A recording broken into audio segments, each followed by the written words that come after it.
Salut à tous, chers abonnés humains fans de SF. On se retrouve pour un nouvel épisode de la série L'univers de, qui se focalise sur l'exploration d'un univers d'une œuvre de science-fiction se passant entièrement ou en partie dans le futur. Si vous demandez au hasard à quelqu'un de citer 3 œuvres de science-fiction, Dune fera sans doute partie de la liste. En effet, peu de romans ont marqué un genre comme l'a fait Frank Herbert en 1965 avec Dune. Un univers dense en 6 romans qui s'étend sur 5000 ans d'histoire. Malheureusement, Frank Herbert décéda avant de conclure la saga dans un 7e et ultime roman. Mais un travail préliminaire fut retrouvé par son fils Brian Herbert. Aidés par l'auteur Kevin J. Anderson, ils ont terminé Dune 7 sous la forme de 2 romans distincts se déroulant immédiatement après le 6e livre. Ils sont sortis en 2006 et 2007, intitulés respectivement Les Chasseurs de Dune et Le Triomphe de Dune. Ils ont également étendu l'univers dans 14 romans, si j'ai bien suivi, se situant à différentes périodes du cycle original pour une période totale de 15 000 ans. Et ce n'est pas fini puisque d'autres romans sont prévus. Autant dire tout de suite que pour ceux qui veulent s'y mettre, il y a de la lecture. L'événement récent autour de l'univers Dune, c'est la récente adaptation cinématographique signée Denis Villeneuve, à qui l'on doit l'excellent Arrival et qui a, selon moi, réussi une tâche très délicate de réaliser la suite du cultissime Blade Runner. D'ailleurs, nous avons fait un épisode sur l'univers de Blade Runner que je vous invite à aller regarder. Bref, vous l'aurez compris, on ne sort pas cet épisode au hasard, et oui, on veut être tendance, yeah, même si ça sort un petit peu après la sortie officielle du film en France, mais moi j'habite en Australie et j'ai pas pu le voir encore, je suis frustré. Évidemment, comme d'habitude, je ne vais pas raconter en détail l'intrigue, mais plutôt parler de l'univers en général, donc même si ça reste léger en spoiler, je préfère quand même sonner l'alerte. La première chose à savoir sur l'univers de Dune, c'est qu'il se déroule dans un futur lointain, environ 20 000 ans après notre ère. Le calendrier universel standard, également connu sous le nom de calendrier impérial, est la mesure du temps dans l'univers de Dune. Il est centré sur la fondation de la Guilde spatiale, qui a établi un monopole sur tous les voyages spatiaux et les opérations bancaires impériales. Donc certains événements se déroulent avant la Guilde et d'autres après la Guilde. Un point intéressant dans cet univers de science-fiction, c'est que malgré l'incroyable expansion à travers la galaxie, l'humanité ne trouve aucune trace de civilisation extraterrestre et la saga se concentre uniquement sur les interactions entre les factions humaines. C'est sans doute un raccourci facile qui ne va pas plaire aux fans, mais on pourrait dire que c'est un Game of Thrones dans l'espace, avec une constellation de factions, familles, guildes, alliances, jeux de pouvoir et prophéties. Je sais, j'ai déjà dit ça pour The Expanse, excusez-moi, je vais arrêter d'utiliser cette analogie d'ailleurs. On va dire qu'on est dans la croisée entre fiction médiévale et science-fiction. J'ai également déjà entendu dire que Dune est un Star Wars pour adultes. Alors, c'est pas classé X, je vous rassure. D'ailleurs, c'est évident que George Lucas a été inspiré par Frank Herbert au moment d'écrire sa saga. Les similitudes sont nombreuses. Contrairement à ce que l'on pourrait imaginer pour une histoire se déroulant 20 000 ans dans le futur, l'évolution technologique a plus ou moins stagné dans certaines disciplines. Surtout en ce qui concerne l'informatique. Pas d'ordinateurs avancés, de robots et d'intelligence artificielle dans ce futur, en tout cas au début de l'intrigue du premier livre. La faute à un événement qui marque l'univers de Dune au fer rouge, le djihad butlérien. Mais revenons un peu en arrière, enfin, beaucoup en arrière. Ce qui reste dans notre futur, ceci dit. Plusieurs siècles, voire millénaires dans notre futur donc, l'humanité acquit la technologie pour voyager plus vite que la lumière. Pendant la longue période d'exploration et d'expansion, l'humanité est régie par un gouvernement impérial qui dure des millénaires, mais il devient de plus en plus stagnant et dépendant de la technologie. En particulier envers les machines grâce au calcul très compliqué des IA dans la navigation spatiale. Certains humains, souvent des philosophes et scientifiques, choisissent de transférer leur cerveau dans des réceptacles protégés par de l'électrofluide. Ainsi libérés du monde physique et de la mortalité, les cogitors, comme on les appelle, se tournent vers leurs réflexions et peuvent s'y plonger pendant des siècles. Proclamant le besoin de changement, un philosophe révolutionnaire nommé Tlaloc rassemble quelques fervents adeptes de ces idéologies réactionnaires et lance un complot visant à renverser l'ancien empire. Le groupe, se faisant appeler les Titans, adopte les noms d'individus légendaires de l'histoire humaine comme Xerxès ou Agamemnon. L'un de leurs conseillers est le cogitor Arn Elko, situé sur Terre. Un tournant majeur survient lorsque le titan Barbarossa parvient à pirater le réseau informatique de l'ancien empire pour implanter un système d'intelligence artificielle complexe, donnant au nœud du réseau l'instruction de participer à la révolution imminente. Ainsi, avec l'aide des machines, les Titans remportent la guerre contre l'armée de l'ancien empire en 1287 avant la Guilde. Cependant, 10 000 systèmes de l'Empire résistent et fondent la Ligue des Nobles, avec sa capitale à Salusa Secundus. Cette ligue comporte des planètes aux mains de grandes familles aristocratiques qui survivront jusqu'à l'époque du premier livre, comme la maison Butler, qui deviendra Corino, la maison Harkonnen et la maison Atréide. Afin de défier la mort, certains titans se lancent dans une opération chirurgicale similaire au Cogitor. Mais les titans rejettent l'option de la privation sensorielle, préférant évoluer dans des machines. Ainsi naissent les Simek, des esprits humains dans des corps robotiques. Leur règne dure un siècle, mais le titan Xerxes accorde trop d'autonomie à son réseau d'IA sur sa planète X, permettant ainsi à un nymphomorphe de naître. Cette conscience artificielle, qui s'appelle Omnius, se copie rapidement à d'autres mondes avant que les titans ne puissent l'arrêter. Ne pouvant tuer les titans à cause d'une instruction dans sa programmation, il les relègue en tant que simples marionnettes. Pendant 900 ans, les machines pensantes dominent et asservissent les humains sur un ensemble de planètes appelées les mondes synchronisés. Ils contrôlent non seulement la reproduction, mais altèrent les caractéristiques émotionnelles et intellectuelles de l'humanité. Les 10 000 systèmes de la Ligue des Nobles parviennent à résister aux ambitions d'Omnius en maintenant une paix fragile, malgré certaines escarmouches. Mais les choses s'emballent lorsqu'une grande révolte des esclaves humains éclate sur Terre, après l'assassinat par les machines du fils de Serena Butler, qui est la fille du leader de la Ligue des Nobles. Elle parvient à initier avec d'autres sympathisants une guerre sainte pour se débarrasser du joug des machines pensantes. Elle donne son nom à cette croisade, le djihad butlérien, qui commence en 201 avant la Guilde.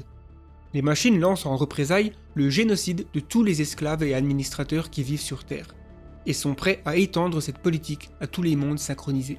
Pendant ce temps, la Ligue des Nobles lance plusieurs offensives, notamment une attaque atomique sur la planète Terre. Cette croisade contre les machines dure près d'un siècle.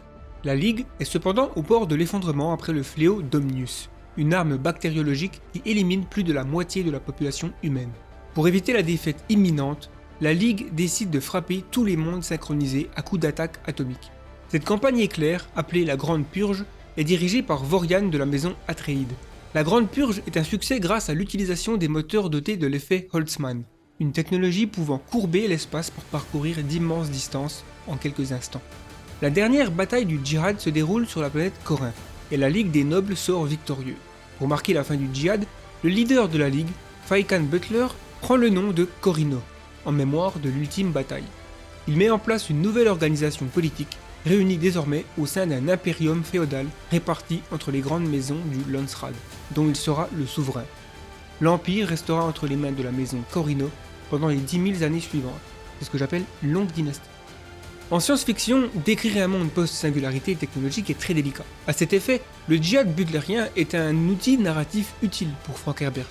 En créant un univers qui a rejeté les machines conscientes et s'est regroupé dans une organisation quasi-féodale, Frank Herbert peut se concentrer sur les problèmes sociaux et philosophiques, plutôt que sur les problèmes technologiques, difficiles à prévoir. Ce qui donne un résultat unique en imaginant ce que l'humanité pourrait devenir si elle continue d'évoluer dans certaines branches technologiques, mais pas d'autres. Le djihad butlérien se termine donc aux alentours de 10 000 ans après notre ère, ou 108 avant la Guilde, et a pour résultat la destruction complète de toutes les machines intelligentes, ce qui ne manque pas d'avoir de nombreux impacts profonds sur le développement sociopolitique et technologique de l'humanité à travers le Nouvel Empire. Le commandement de la Bible catholique orange, tu ne feras point de machine à l'esprit de l'homme semblable, va jusqu'à condamner à mort toute personne possédant ou créant une intelligence artificielle. Au fil des siècles, 2 planètes proposent des alternatives technologiques à la galaxie. Les Ixians se spécialisent dans la création de dispositifs mécaniques non pensants, tandis que des technologies biologiques sont fournies par les Tleilaxiu, avec notamment l'ordre du Bene Tleilax. Tleilax? Tleilix? Tleilax? Mais le manque d'intelligence artificielle crée une grave lacune, notamment autour des calculs complexes. Ce problème conduit à la création de l'ordre Manta, des humains formés spécifiquement pour opérer des calculs mentaux grâce à une mémoire hors norme. La guilde spatiale est formée par plusieurs entreprises de voyages spatiaux afin de réfléchir aux moyens de naviguer dans l'espace sans l'aide des intelligences artificielles. En effet, l'utilisation de la propulsion Holtzmann nécessite des calculs précis afin de ne pas percuter les objets lors du voyage à vitesse supraluminique.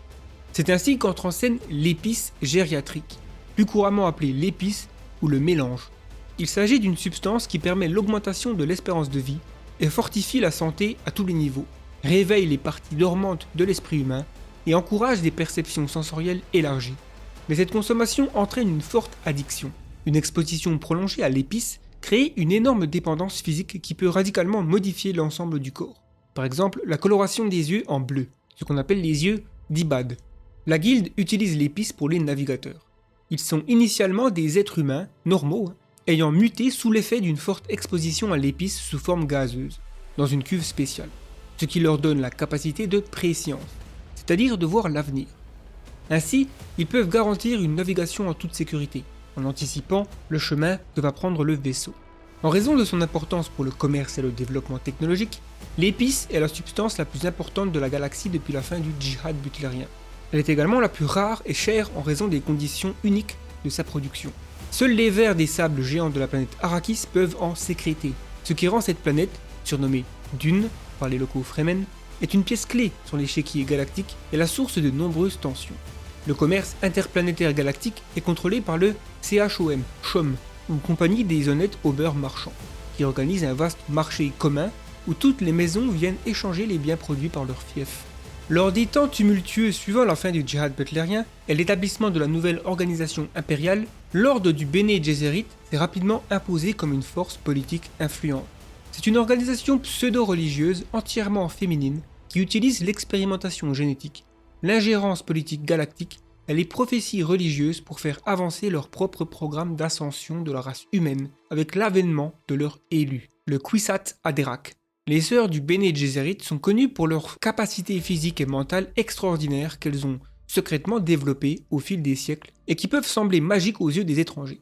Cela inclut la voix, une capacité d'influencer directement les gens en leur donnant des ordres avec une certaine fréquence sonore. Les sœurs sont formées à lire le langage du corps et des émotions chez une personne, détectant si quelqu'un dit la vérité ou non. Elles peuvent ajuster leur métabolisme à volonté, comme le flux sanguin, la température corporelle, la fréquence cardiaque et le niveau de conscience à des fins de survie dans des environnements difficiles. Elles peuvent contrôler chaque muscle et nerf du corps jusqu'aux fibres individuelles et un entraînement intensif aux arts martiaux font des sœurs des combattants inégalés dans la galaxie. Certaines sœurs passent au stade de révérende mère qui reçoit la mémoire seconde, une formidable mémoire collective et génétique qui remonte jusqu'au début de l'humanité. L'ordre possède un programme génétique millénaire dont le but est de créer le Kwisatz Haderach, l'être suprême qui leur donnerait les clés du passé et du futur de l'humanité par son accès sans limite à la mémoire génétique de ses ancêtres mâles et femelles. L'histoire du premier livre se situe en l'an 10191 après la Guilde et relate les aventures de Paul, héritier de la maison Atreides, sur la planète Arrakis, à qui l'on prédit une grande destinée. Tout cela prend fin 5000 ans plus tard, alors que les factions de l'Empire s'affrontent dans une lutte pour le contrôle d'Arrakis et de son épice. Voilà qui conclut cette plongée dans l'univers de Dune. Si vous pensez que j'ai oublié des choses fondamentales, n'hésitez pas à me le dire dans les commentaires.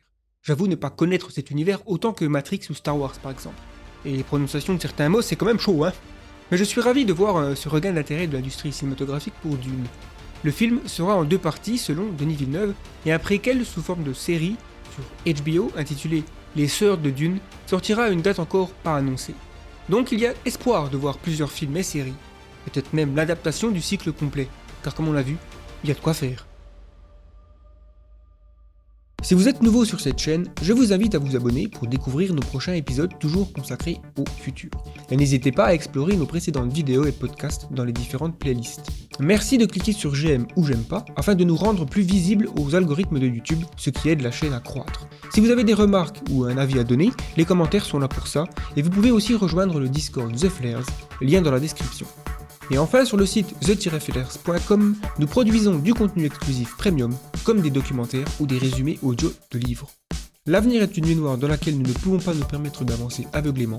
C'était Gaëtan pour le collectif The Flares. Nous sommes vos fusées éclairantes. Nous sommes The Flares. Merci et à bientôt.